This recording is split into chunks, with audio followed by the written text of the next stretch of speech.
ও বাবা গো, কি ঠান্ডাটাই না পড়েছে।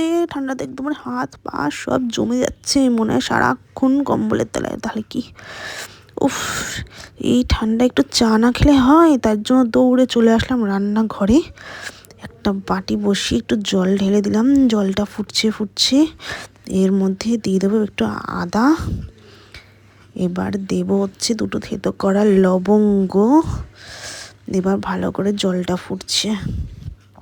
না না না না না, বাঙালি এবার র চা খাবে? ছি ছি ছি ছি, তা কখনো হয় নাকি? একটু দুধ চা না হলে কি জমে নাকি? সকাল বিকেল শুধু দুধ চা করে মনটা একেবারে। এবার একটুখানি দিয়ে দেবো এর মধ্যে দুধ।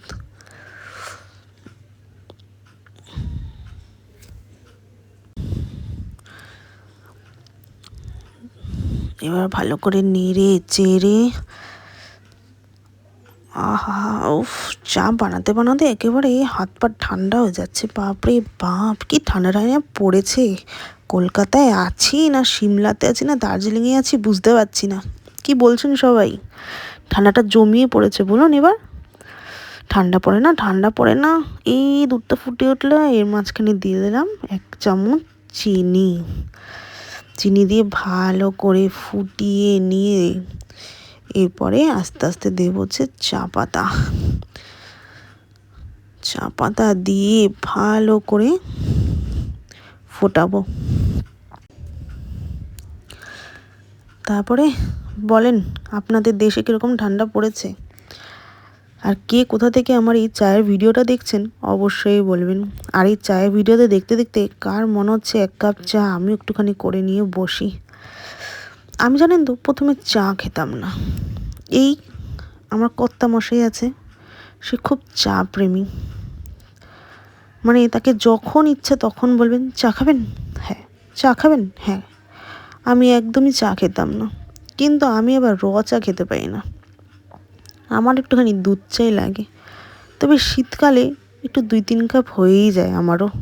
একটু চাটা না হলে ঠিক পোষাচ্ছে না। কফি হলে তারও কথা নেই, কিন্তু বাঙালি মানে একটু চা হবে না?